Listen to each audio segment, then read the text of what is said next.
CBI হেফাজতে যাবার পর কার্যত গুটিয়ে গিয়েছেন সন্দেশখালীর বেতাজ বাদশা। আপনাদের মনে থাকবে যেদিন বসিরহাট কোর্টে পেশ করা হয়েছিল শেখ শাহজাহানকে, সেদিন তার শরীরের যে ভাষা ছিল আর এখন তা সম্পূর্ণ পাল্টে গিয়েছে।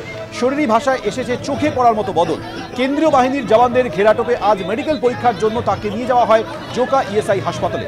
স্বাস্থ্য পরীক্ষায় যাওয়ার আগে নিজেকে নির্দোষ বলে দাবি করেছেন শেখ শাহজাহান।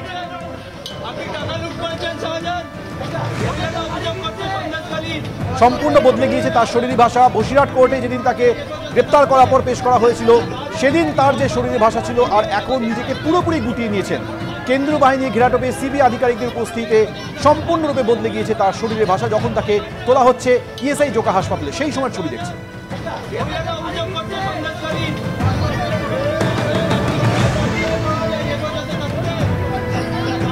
শেখ শাহজাহান, আপনার বিরুদ্ধে একাধিক অভিযোগ রয়েছে।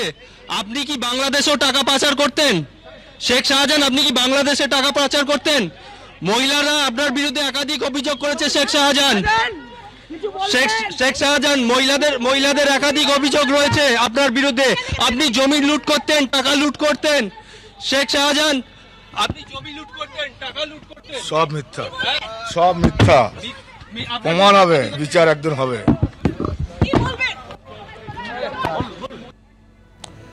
শেখ শাহজাহান স্পষ্টতই বলছেন সব মিথ্যে। তার বিরুদ্ধে যে জমি জোর করে জমি জবরদখল থেকে শুরু করে মহিলাদের অত্যাচার, এই সংক্রান্ত বিষয়ে তাকে প্রশ্ন করা হয়। এই প্রথম শেখ শাহজাহান মুখ খুললেন। তিনি বললেন সব মিথ্যে, এর বিচার হবে। সিবিআই হেফাজতে আজ তাকে নিয়ে যাওয়া হয় ইএসআই হাসপাতালে, তার মেডিকেল পরীক্ষা করা হচ্ছে। অন্যদিকে জোকা ইএসআই থেকে স্বাস্থ্য পরীক্ষার পর ফেরার সময় শেখ শাহজাহানকে ঘিরে তির্যক মন্তব্য করলেন স্থানীয়। সন্দেশখালীর বাঘ যাচ্ছে। শেখ শাহজাহান সন্দেশখালীর বাঘ, আর সাজের পিঠা খাইতে ভালোবাসে। হ্যাঁ, শেখ শাহজাহানকে চোরকে নিয়ে আইছে এইখানে।